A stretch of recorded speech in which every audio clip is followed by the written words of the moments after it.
You are listening to SPN, the Sports Podcasting Network.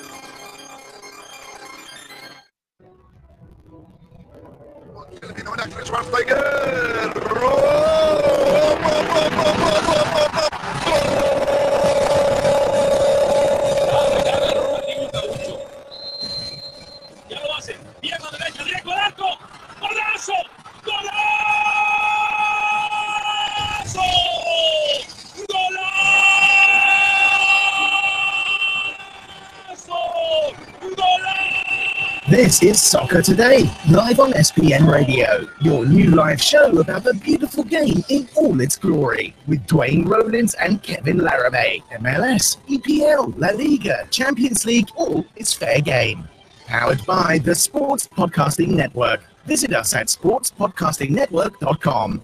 And good day, good night. Welcome to Soccer Today. Kevin Laramee, joined as always by Duane Rollins on the phone again today. Duane, it's a 1 day off of Canada Day, and just to start the show, I was thinking of, it's an important day for Canadian, 150th anniversary, and not even going to try to say the sesquicentennial, so something like that. Sesquicentennial, yeah. Exactly. It sounds like an animal who lives in the Pacific Northwest in the woods that nobody ever seen before, but that's close to Sasquatch. But what I mean is Order of Canada for Christine St. Clair.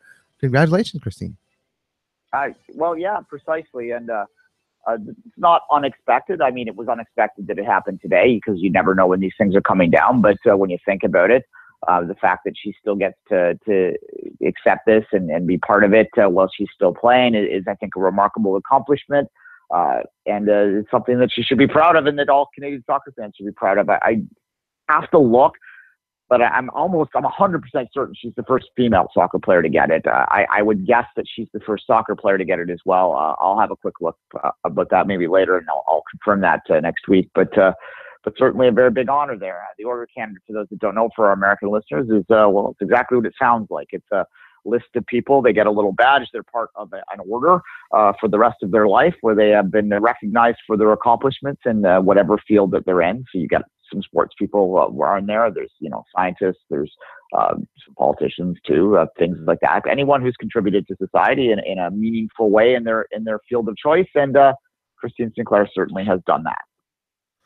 It's almost mid-season point. Duane, this brings us to our special mid-season award show today. And of course, in the second block today, we'll talk about our games of the week this weekend. Already close to midway point, Duane. This season has gone down as one of the fastest one for me. I can't believe that it's already close to mid-season. And well, this year, usually we think of Major League Soccer important in the last part. Some teams decide to go after it early this year, and that's kind of like my overview of the first half of the season. It seems like there's a few very good teams in this league.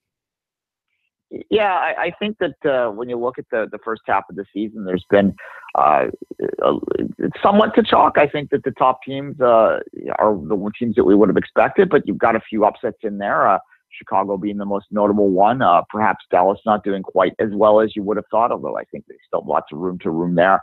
Montreal is a bit of a disappointment, I would have to say, and you would probably agree, being in the backyard there with their league form. But certainly overall, a lot has gone the way that we would have maybe expected at the start of the year. The way we're going to do this, Kevin, we're going to do our unsung heroes for Montreal, Toronto, and for the Whitecaps. We're going to sort of revive our predictions for the season. So at the start of the year, we gave our Supporters Shield and our MLS Cup championship predictions. We'll look at that again, see if we want to change our mind or want to put a second prediction in there. I think I'm going to take my mulligan there because, not looking too good for mine.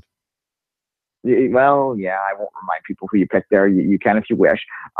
Best story is the one that I have on here, the most disappointment. So you can define disappointment any way you fit. You can do it as a team. You can do it as a game, as a referee, hell, if you want, or a player, which is how I've interpreted it. But you're free to go any way you want with that. The keeper of the year, the defender of the year, the rookie of the year, which is a tough one to pick this year. It's not a great rookie class, and we'll end with the MVP.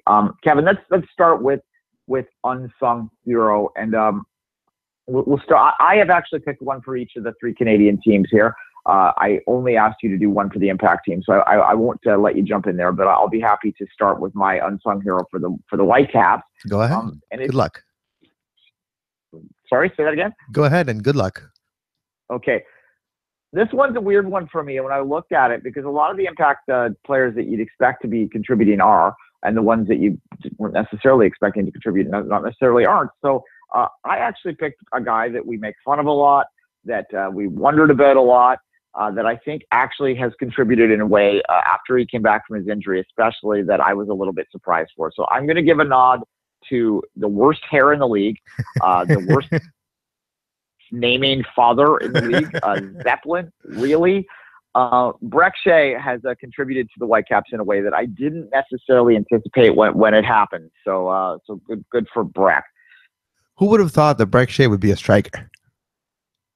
No, well, exactly. And he's had a surprising year, and he's contributed quite a bit, as I said. So I'm going to give him my nod as the Whitecaps unsung hero. You can either agree with that, and then maybe jump in with who you think the unsung hero for the Impact is. Well, there's a few names from the Impact that do stand out for me, but one unsung hero, it needs not to stand out that much, right? It needs to be unsung.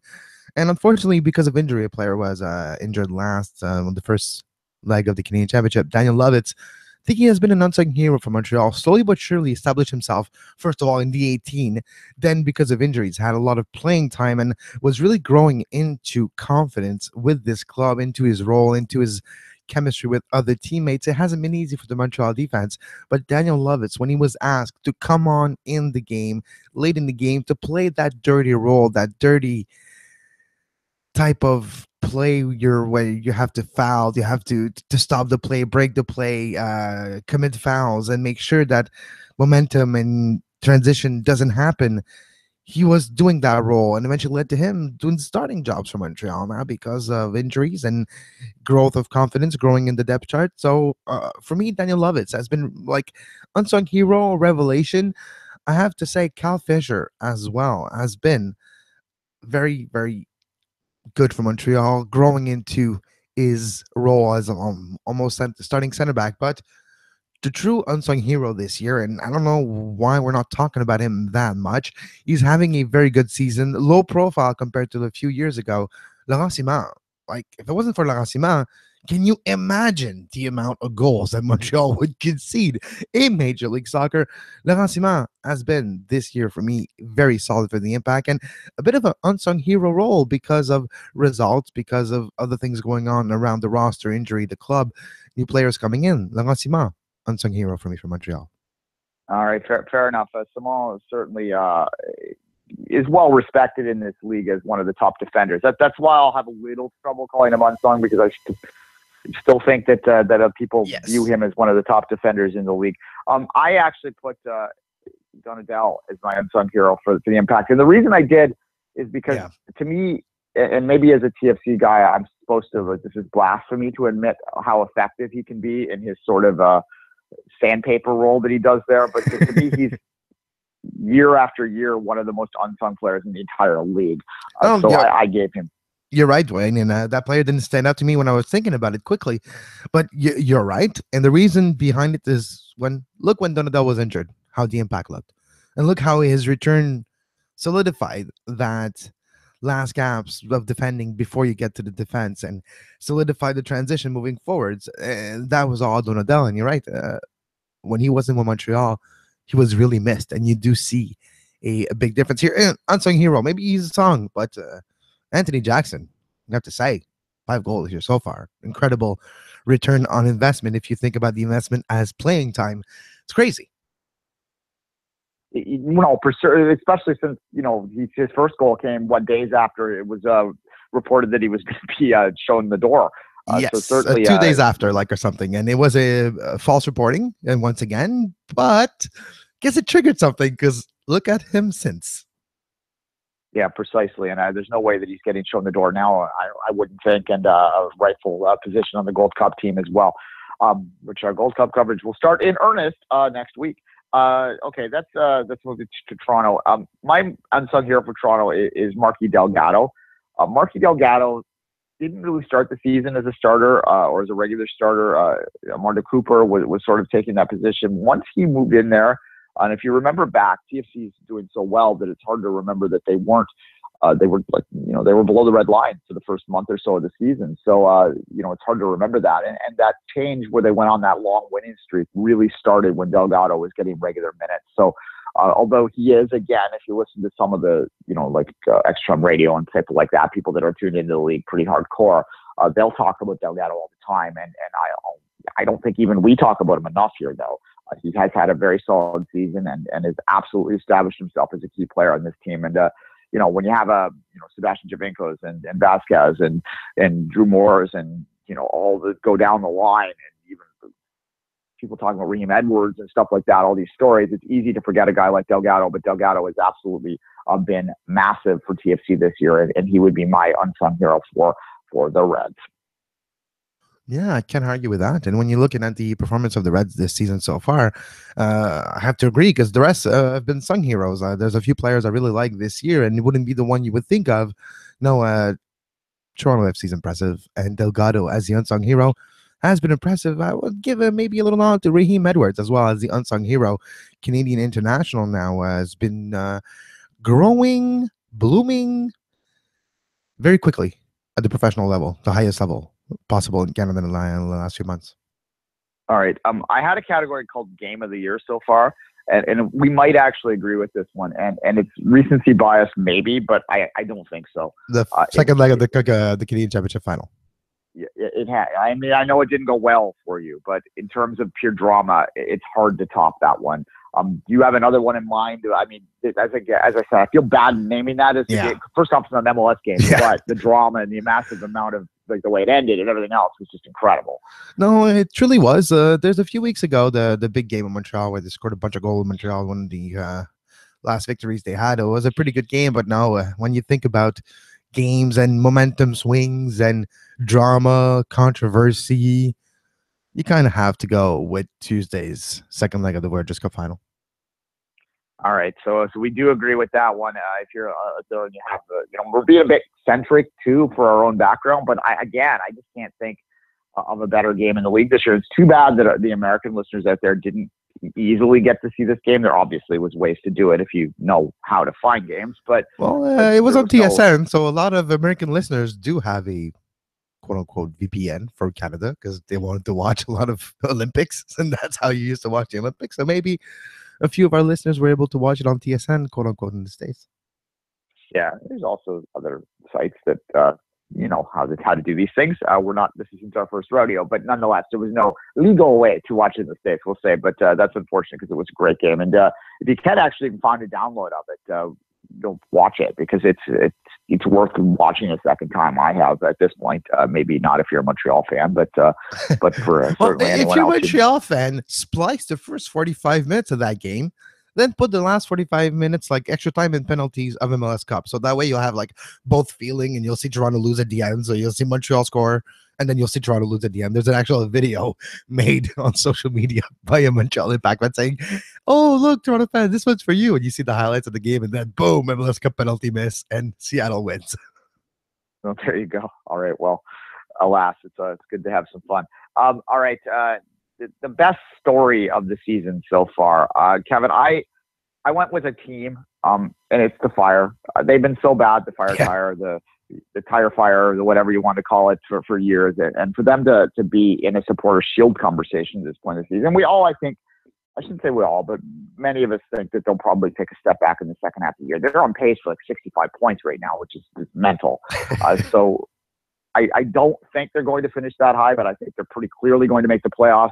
And they're pretty clearly a contending team. I would actually put them beyond the points. The points are what they are. They're on the board. Points on the board can't be taken off.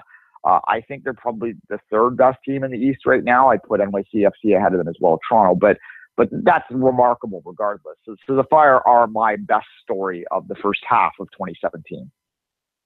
Yeah, it's a very tough one to argue. My story of the year so far, Kansas City, maybe a year late in my point of view and my prediction, top of the Western Conference, surpassing Dynamo, Portland, Dallas, which Dynamo had a great beginning of the season, and they're still having a very decent run, 25 points, but Kansas City, 30 points, 1.67 points per game for a team that's slowly but surely trying to rebuild itself within kind of a new core, with kind of a new players, without necessarily having that big name DP or that big name superstar.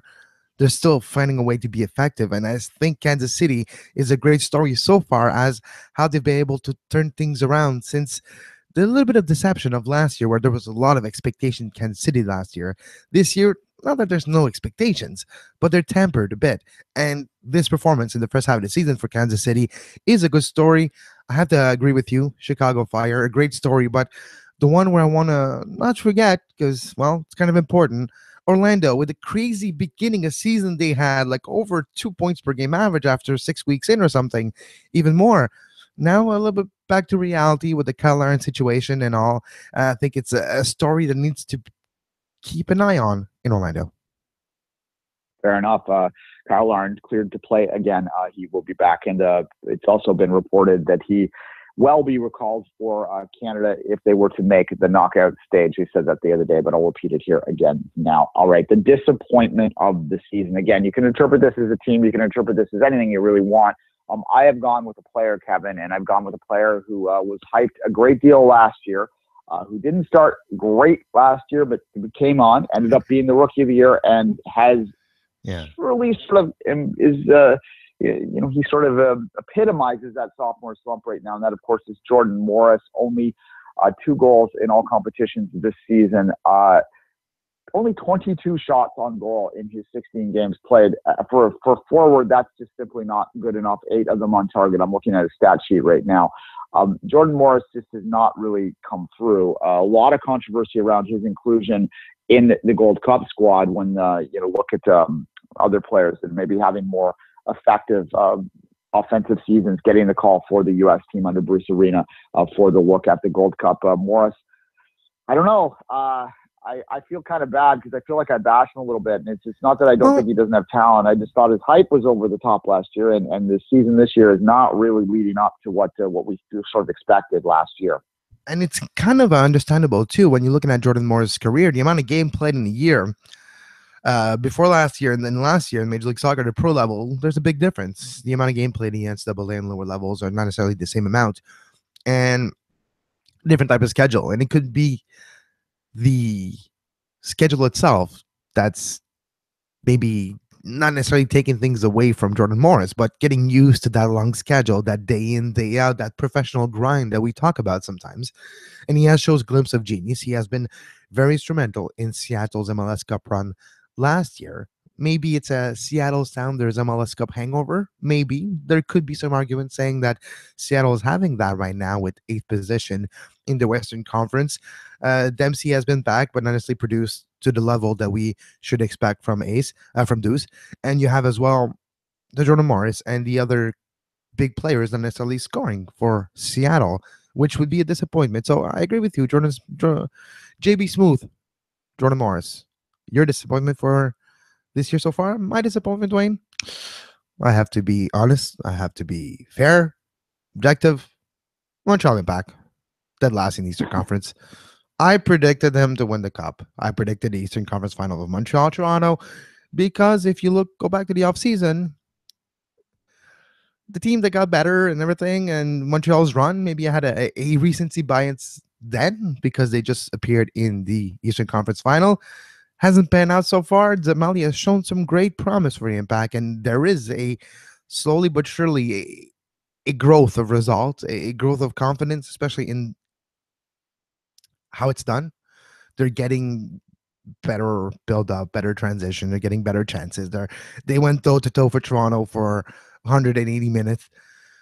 Then they got scored on the second goal, but then that's something else. But Montreal is a disappointment for me because they were expected to be battling for the top of the Eastern Conference with the likes of Toronto and New York City FC. And right now, they're dead last in the Eastern Conference. So yeah, positive, only a -2 differential. That could become handy in the next few weeks. Just go back to DC United, 10th, -13. So there's a big difference there, but still, Montreal Impact, disappointment for me. Yeah, look, I mean, if you're 1.2 points per game right now for the Impact, that puts them below the red line even with the games in hand. So it's certainly there is some work to do in the second half. That's not to say that they can't do that work.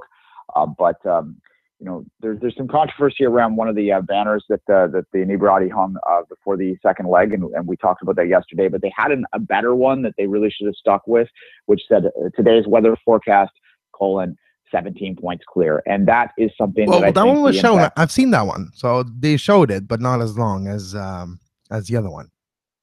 Yes, so that they should have stuck with that one, because that's the type of wit and clever banter that I think we all can appreciate on some level, even if it is against you. So yes. Speaking of banner, Duane. Speaking of banner, yesterday was a press statement released by the Impact saying that there will be big sanctions on the Ultras for games for the bleep Toronto banner that was shown a few weeks ago in the first leg of the Voyageurs Cup. Right now, so there's supporters privilege taken away for section 131, 132, and some rules will need to be implemented to have banner back, and 72 hours notice, bring the banners to the front office of Montreal to get them approved and checked, and it might be some ban on support on tour, so the supporters that are traveling for games might not have supporters privilege, and that is all stemming from the Toronto banner that was shown a few weeks ago in the stands. And it is the same suspension length that the Toronto Spurs received for the banner last year. So anyway, we don't want to compare them, but no, but it's a standard protocol, right? A message and a banner that hasn't been approved, saying in a offensive, expletive, political, racial, sexual slurs or anything that's controversial, and it's not in there's guidelines of what you can and what you can't say, and this one, well, especially the one in Montreal 2 weeks ago with the expletive right there, it falls into the category, and apparently there was an altercation as well, and there's a lot more to it than what I'm saying now, and it's always more complex and complicated and convoluted than just, oh, one guy did something and he represents everything. No, there's people in the supporter section that aren't even affiliated with any supporters group. They're just there. They buy their ticket, they go there, and they do actions. And unfortunately, because of the culture of supporters, if one do something, everybody pays for it. And there was a physical altercation with some security of Stade Saputo and some fans. Those fans had nothing to do with the Ultras, nothing to do with any other supporters group. They were escorted out of the stadium, but still the sanctions were laid because, well, it's one for all and all for one, in good and unfortunately in bad. Yes, and last thought on banners, hopefully for a while. If you do the crime, you have to do the time. That's all I'll say.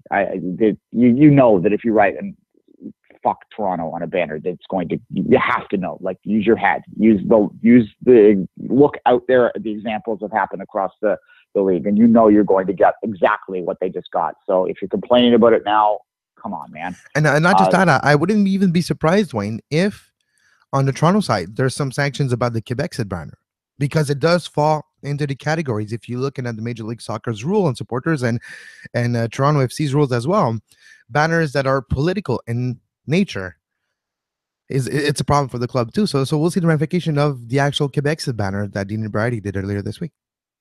Yeah, exactly. And if they get a suspension, then hey, they get a suspension, and they'll complain too, because that's just the nature of the beast. But if you do the crime, do the time. That's what I'll say, and we'll move on.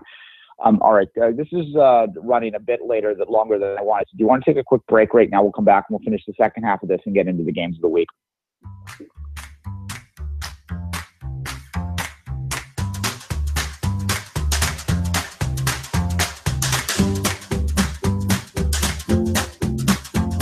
You are listening to Soccer Today, live on SPN Radio.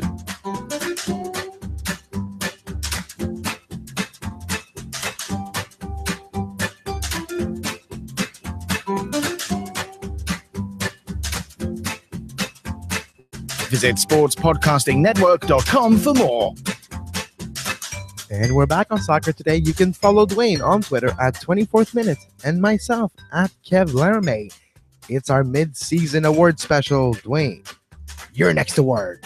Who's the nominee? All right, the nominee. I will keep her the year is where I'm going to go with next, and I'm actually going to go with a guy that, you know, if you look at the goals against average, which is a dumb stat in soccer anyway, but I just think that if it wasn't for this player, that this team might even be even worse, even having a more disappointing season than they currently are. And that is the MLS Cup final MVP, Steph Fry, who continues to play remarkably well, and to me has been maybe Seattle's best player in this first half. And again, if it wasn't for him, that team could be even further down the table. Isn't it like every week now he pulls off like a highlight reel save where he literally saves a goal or keep his team in the game or keep his team level?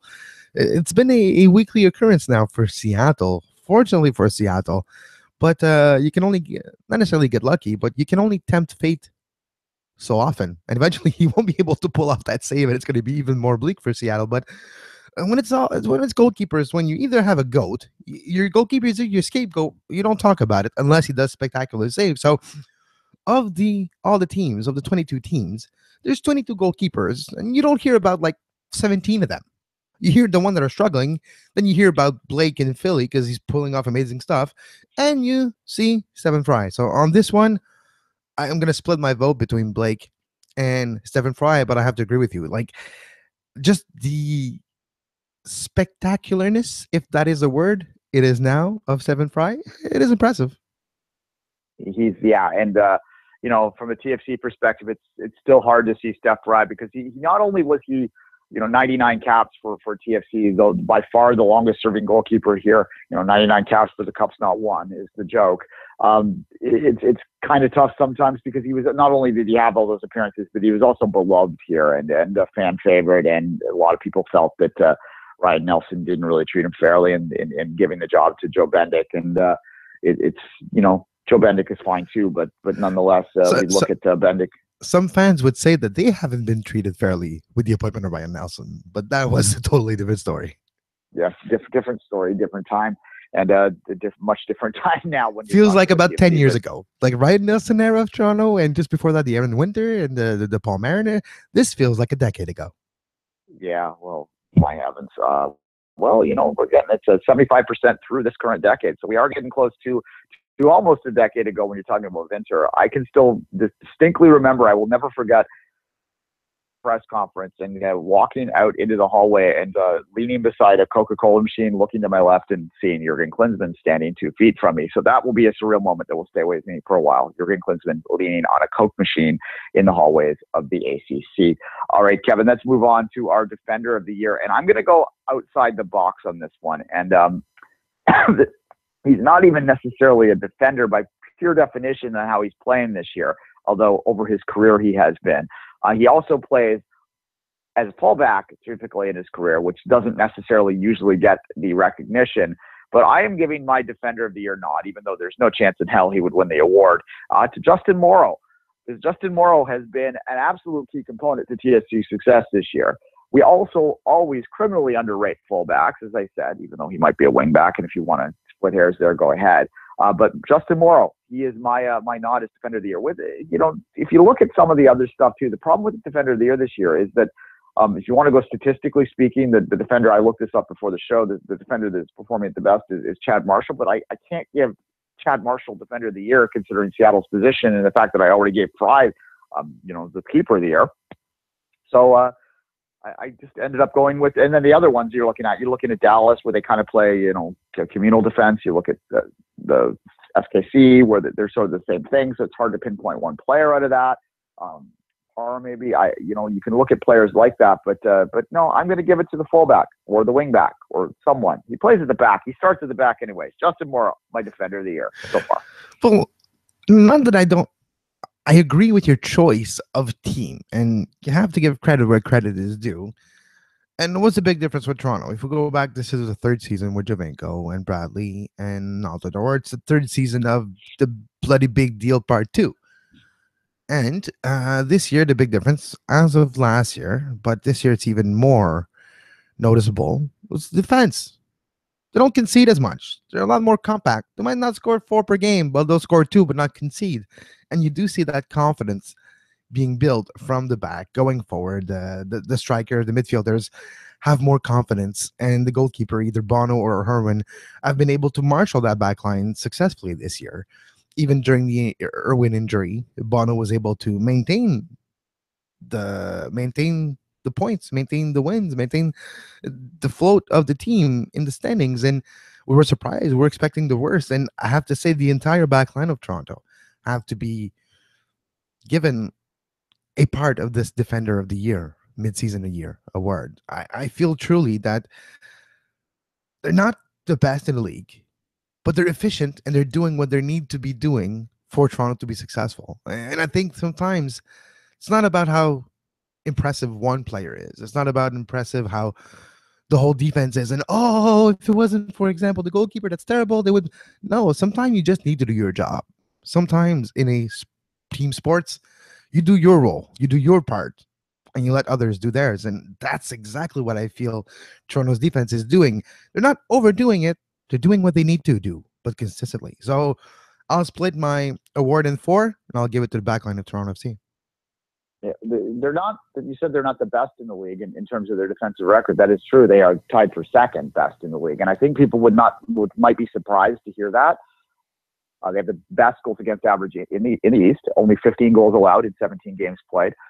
Only Kansas City with 12 has allowed fewer, and there's one other team, Dallas, at 15 as well. So they're tied for second. So the fact that Toronto's defensive record is as strong as it is something that I think gets overlooked and is, as you said, a key component to what they've been doing. All right, let's move to the Rookie of the Year, and I'm going to break all of the rules here and going to name a player who's not actually eligible for the award because it's ridiculous that he's not. Clearly, the best newcomer that is young in this league this year has been Raheem Edwards. There is absolutely no doubt about that. If you look at the list of players, and you can go at MLSsoccer.com and see the players that are eligible for this award, it's like different leagues, different contributions altogether. So yes, he's not going to get the award because he's not eligible. But I think that in the end of the day, Raheem Edwards might play a role in changing that award to what it should be, which is the Young Player of the Year, and you can define that. Like they like their under 23 thing because they're 24 to 24. So, 24. So why don't they do that? Go the best under 24 player in the league, and I'll be curious to see where Raheem Edwards finishes in the under 24 under 24 list this year as well. There's. First, I doubt that, but he might be top 10, and that's an incredible accomplishment for a young man that just really is playing his first professional season at MLS level. No, absolutely. And on my side, he will be eligible for Rookie of the Year so far. And yes, I'll be a little bit of a homer on this one. Baluta Blau has impressed a lot of people in the first half of the season. Unfortunately, he had some injuries lately, but he has been impressive Tuesday too. The only player to score in the second leg of the final for Montreal. Baluta Blau has been a revelation for Montreal this year. Not necessarily out of nowhere. He's been with FC Montreal. He was performing at a certain level, but the growth of confidence this offseason and the training camp, and he realized that he was, able to play with the guys, able to keep up and even be better. And his play, his ball control, his speed, how he goes in duels on one-on-ones and wins them easily and not overthinking the situation. I have to say, for me, the Rookie of the Year so far, yes, I might be a little biased on this one, but it might be because of I see him play more than other rookies in this league. Baluta Blau, Rookie of the Year so far for me. All right, certainly a very impressive player, and that was a hell of a goal that I watched live just this week. Just a few feet in front of you.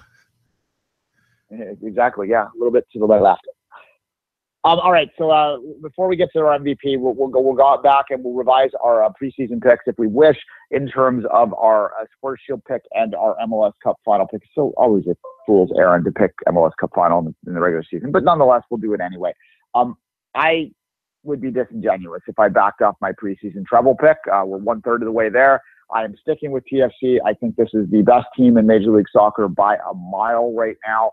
I do not see them slowing down, even with injuries. And Beta Shore, the latest to go out, and he Fisher broke his spleen. Figure that one out. Anyway. Yeah, I don't know. And there's no timetable on the return of Beta Shore, but he was successfully operated on earlier this week. Had surgery to fix his pancreas. So I don't know how you can break your spleen. I don't know. I have no idea how, but apparently that shock and the G-force on that exact moment created an injury, and it was quite a tackle. Yes, exactly. And it's lucky in the sense it's a very slow month because of the Gold Cup break. So it's never a good time to have an injury like that. But in terms of timing, he probably won't miss a ton of games. I suspect. You look back maybe 4 weeks, and that would bring him into August, which is when this gets running anyway. But unfortunate for Beitashour there, who's had a solid, if unspectacular season. He might have been one of those unsung heroes I could have mentioned a while ago. But if his depth gets challenged again, they so far passed every test. All right. So, Kevin, do you want to revise those MLS Cup final and Shield picks? Yeah, my Shield picks, I'll go with Toronto. I think Toronto's going to get it done. I think after talking to Michael Badley after the game on Tuesday and how he didn't say the treble word, didn't say 3 trophies, but he says this is what we wanted to do. And in our goals, there's more than this one. And that's what we strive for this season. We want to move more. So if you just basically describe what a treble is without saying the words or saying the amount of trophy he wants to win, and that is impressive. And the depth, they're geared up. If you're looking at the point tally as well so far, they're looking like the favorites for the Supporters' Shield, which would probably make them the favorite for the MLS Cup. Because if you just go back last year, you have that run in the playoff. The team actually got better since last year. I think Vasquez has been a great addition to Toronto's lineup on free kicks. It actually takes a little bit of the onus of play away from Javinko, Altidore, and Bradley and gives another option, another tool for Vanny to have like another great player. So for the depth, that's amazing. And I do feel with Vasquez, this team is the favorite for the Supporters' Shield, the favorite for the MLS Cup. So yes, I am changing my tune, Supporters' Shield for Toronto. And unfortunately, this one's tough to say. But Toronto looks like the favorite in the playoff too so far. We're still very far from the playoffs. A lot of soccer still to play. But I'm changing my Montreal winner of the MLS Cup for 2017 prediction to Toronto. All right. Well, let's go this far. Do you think the Impact get back above the red line, though? Yeah. I think the Impact makes the playoff. If you look at last year, the Impact has 1 point less than Toronto had at the same point last year, and they have 3 more than Seattle had last year. So it's still up for grabs, and the standings would say so too. Very close at the bottom and close to the red line. Montreal is not that far away. And turn our attention quickly to the West. I think that I'll say right now that if I'm looking at one team in the West that's underperforming right now that I think might get up and challenge to the top in the regular season, but certainly in the playoffs, it's the sleeping giant that is the Galaxy. I cannot imagine that they don't add. And if they add, they could be this year's Seattle. I really, right now they're sitting in 6th, 22 points, 1.38 points a game. They're positioned to sort of, I think, as I said, add a key point because they have the ability to do so. And if they do that, then that could be your dark horse pick to win an MLS Cup right now. If I had to pick one, if it's possible to call the LA Galaxy a dark horse, but I'm going to try and play that card right now. Well, they went so they struggled earlier on, so they kind of become a dark horse instead of being a contender, right? Because of their early struggles this year and everything that happened, that they kind of then used the status quo in the transfer season where they didn't get one of those big names like we imagined for LA. They did get Alessandrini, and Alessandrini has been very productive for LA, and he's really impressive. But yeah, it's a good one. Good point. All right. Let's get to our MVP. The MVP of the league at the halfway point. And I might be cute with my pick, maybe a little bit, but I am using the literal translation of the most valuable player to his team.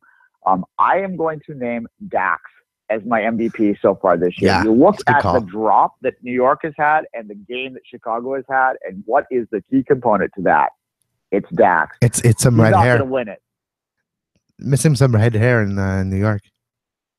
Yes, exactly. He obviously, the way that this award gets awarded in this league is most outstanding player. That's the other interpretation of an MVP typically, and I think Villa will probably be the guy that right now leads there. I think that the TFC guys are canceling each other out in the vote. Villa won it last year. I suspect he'd probably win it this year. But no, my vote right now, if you're looking at most valuable player to his team, is Dak McCarthy. So yeah, that's where I go with that. Kevin, you? My MVP is David Villa, Duane. He has been one of the best DP ever since signing with New York City. And for some reason, I don't know why we're not talking about him that often, but every single game he shows up. Every single game he does something crazy, find ways to be effective, either find a way to get the ball to Harrison with McNamara or himself just finishing and controlling and being him. In the last 3 years, he has been instrumental in New York City's success. Whenever it goes well, it's him. And I do feel that we're not necessarily giving him the full credit that he deserves. Last year, it was up in the air. Javinko could have won it as well, even though he wasn't nominated. And then there's a controversy with the two Red Bull players and all that. I get it. But this year so far, David Villa is my MVP. He's the most outstanding player, at least in my point of view, this year, just because it's not just for this year. It's like I give it to him this year for Lifetime MLS Achievement Award as well, even though he's deserved for this year too. But he's that impressive, and I think he's going to be fondly remembered. I think we're too close to his tenure to truly grasp. But in a few years, we'll go back and be like, wow, David, when we'll see the highlight package of everything he did for New York City, it's going to last like an hour and be like, wow, he really did come here to play. He really did come here to achieve things and to have success, and putting in the minutes, putting in the work, putting in the grind that North American soccer asks for. And he's been delivering since day one. Fair enough. All right. Couple things before we wrap this show up there with our games of the week. Look, the game of the week, not to be a homer, is Dallas-Toronto. I think a lot of people have had that one circled for a long time on the calendar right now. It is if you want to watch that one, you don't have MLS Live and you're not able to get cable, it is actually available free on MLSsoccer.com this weekend as well. So a bit of a treat for everyone there. Our Canada Day special. Don't know why it's in Texas. Once again, MLS, for some reason, never schedules games in Canada on Canada Day, but nonetheless, that could be by the team's asking for it too, because it sometimes is a challenge to get people out on holidays. But nonetheless, it would be nice to have a Canada Day watching MLS eventually. But we'll leave that one up alone. Any other games jumping out at you? Obviously, the Confederations Cup final as well this weekend. Meh. I don't. Germany and who else won? Chile, yeah. So Germany, Chile. I've seen this one before. Yes. Well, it's the final we expected. It went to chalk, really. And, Ronaldo had twins born this weekend, so he won't be playing in the third place game. So there's even less reason to watch the third place game, though. Although I've always enjoyed third place games at the World Cup because I think the two teams usually just go out and put on a show, and it's kind of fun to watch as a bit of an appetizer to the final. But third place game of the Confederations Cup, though, maybe not. Yeah. Maybe I will go to that level of craziness and fandom in my soccer watching. But no, that'll be interesting. But my game of the week, yes, it's the homer bias once again. Battle for the cellar in the Eastern Conference. Montreal, DC United tomorrow night at Satsputo, 7 p.m. I think Montreal's better than last in the East, and tomorrow's the time to prove it. Yes, injuries, Gold Cup roster, and players won't be available, and it won't be easy for Mauro Biello to find 11, never mind 18 players to be dressed on Saturday. But it's DC. And if you can't beat DC, well, you deserve to be last. Must-win game, 6-point game, all the cliches can be applied here. Montreal, DC, my game, at least my game of the week in the Eastern Conference, the Battle of the Cellars. Hey, if it was anywhere in the world, this would be called the relegation battle. So just happy the relegation is not part of this league. Fair enough. All right, Kevin, we do have a lot of football on the horizon. A couple games for Canada. Going to play close-score friendlies next week. We'll see whether we can get any information from that. Ghana, USA on the weekend. Gold Cup. Staring it straight ahead. It's about 2 weeks away now. And as I said, we will crank up that coverage next week. Speaking of which, if anyone knows how to fix my damn Skype, I'd be happy to listen from you. I can't read my sound card right now, which is why I'm doing this on the phone. But we're going to work on that over the weekend, and hopefully all will be settled. Patreon.com. You know how to find us. And until that time, Kevin, why don't you say goodbye? You can follow Duane on Twitter once again at 24th Minute and myself at Kev Laramee. Facebook page, facebook.com/sports podcasting network. And you can get live shows, on-demand version, some article, point of view, same on Twitter, Instagram, sportspod.net, sportspod.net on Twitter. And you can always catch every single on-demand episode at sportspodcastingnetwork.com. And as always, until Monday, I'm Kevin Laramee, and have a great soccer. You were listening to SPN, the Sports Podcasting Network. Visit us, sportspodcastingnetwork.com.